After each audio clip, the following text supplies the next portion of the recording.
কি গো আপা, উদাস মন নিয়ে এই নদীর দিকে তাকে কি ভাবতেছো? আজকে কতটা দিন গেল, তোমার মুখে একটু হাসি দেখলাম না। আমি আর হাসতে পারি না রে ভাই, আমি আর হাসতে পারি না। এই যে এই নদীটা দেখতেছো না ভাই, আমি এই নদীর কাছে আসি, এই নদীতে আমার ছেলে বস্তা বন্দি লাশ ভেসে উঠছিল।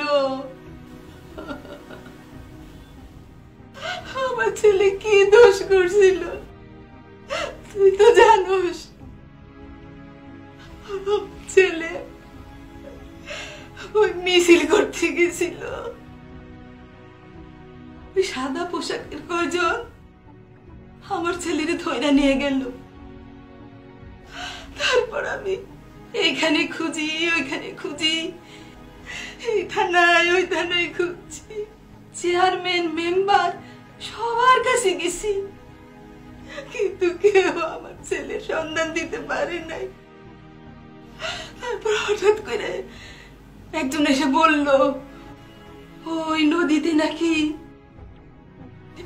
ওই নদীতে একটা বস্তা বান্ধা লাশ নাকি ভেসে উঠছে।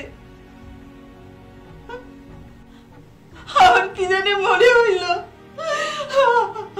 আমি দৌড়াইতে দৌড়াইতে গেলাম, যাই দেখি আমার ছেলের লাশ, আমার ছেলের লাশ।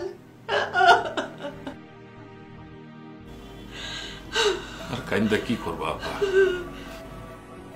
থাক আপা, আর কাইন্দ না। কাইন্দা কি লাভ হবো কৌ? কোনো লাভ নাই।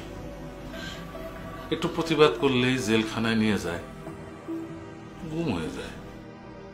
এই অনিয়ম অরাজকতায় দেশ চলতেছে।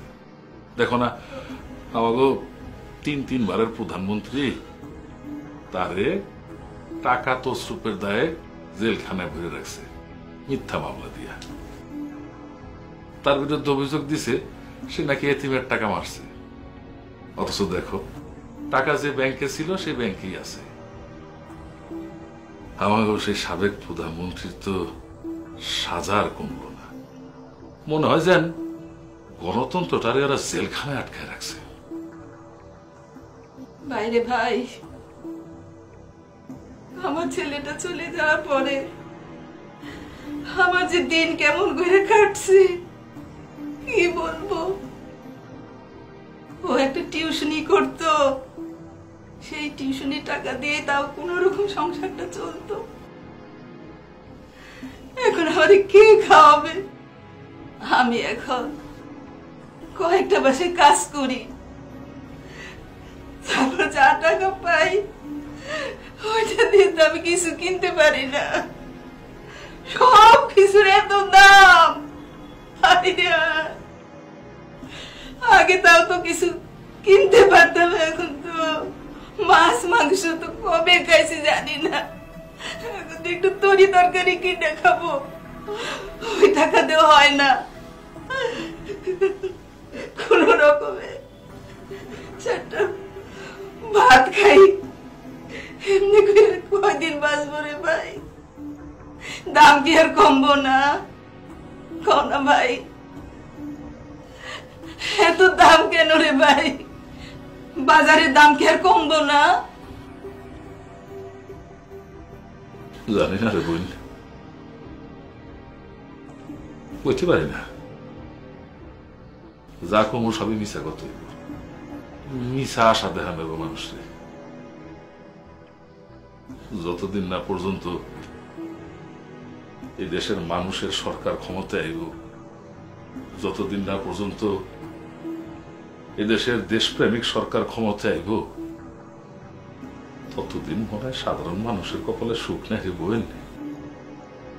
আর দেশপ্রেমিক সরকার আইবে বা কেমনে? দেশের মানুষ ভোট দিতে পারলে, ভোটই তো দিতে পারে না। আজব ব্যাপার, খেয়াল করছো? 60 বছরের বুড়ার ভোট দেয় 12 বছরের ছেলে। ছি ছি, কি লজ্জা।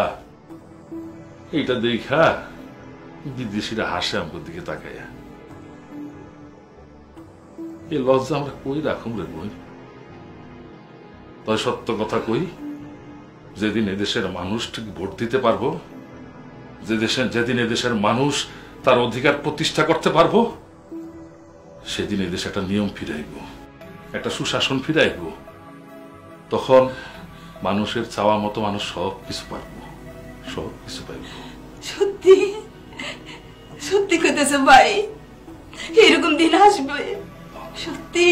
হ আপা, সত্যি। দেখবা এমন একটা দিন আইব, পুরো দেশের মানুষ হাসবো। দেশের মানুষ হাসবো? আমিও হাসতে পারবো? ও বুঝতে পারছি, ওই যে বাপের বেটা তারেক রহমান আসবে, তখন দেশের মানুষ হাসবে, সবার মুখে হাসি থাকবে, তখন তোমার মুখেও থাকবে। আল্লাহ তুমি এই ফরিয়াদ শোনো, আল্লাহ এই মানুষকে রক্ষা করো, এই দেশটাকে রক্ষা করো, মানুষকে বাঁচাও আল্লাহ। ঠিকই কইছো তুমি আপা, একদম খাঁটি কথা কইছো। মনে আছে সেই 71-এ শহীদ রাষ্ট্রপতি জিয়াউর রহমানের ঘোষণায় এই দেশের মানুষ স্বাধীনতা যুদ্ধে অংশগ্রহণ করে দেশ স্বাধীন করছিল? 80-র দশকে আইসা যখন বেগম খালেদা জিয়া বলছিল, আমি বেগম খালেদা জিয়া বলছি, তার ডাকে তার নেতৃত্বে যেমন স্বৈরাচারের পতন ঘটছিল, ঠিক তেমনি কইরা ওই বাপের বেটা তারেক রহমানের নেতৃত্বে, তার আগমনে এই দেশে আবার গণতন্ত্র ফেরত আইব, মানুষের মুখে হাসি ফুটবো, সবাই তখন হাসবো। তাইলে রে ভাই, ওই বাপের বেটা আসবে আর দেশের মানুষ হাসবে, ওই তারেক রহমান আসবে, দেশের মানুষ হাসবে, আমরাও সবাই হাসবো। তারেক রহমান আসবে, দেশের মানুষ হাসবে।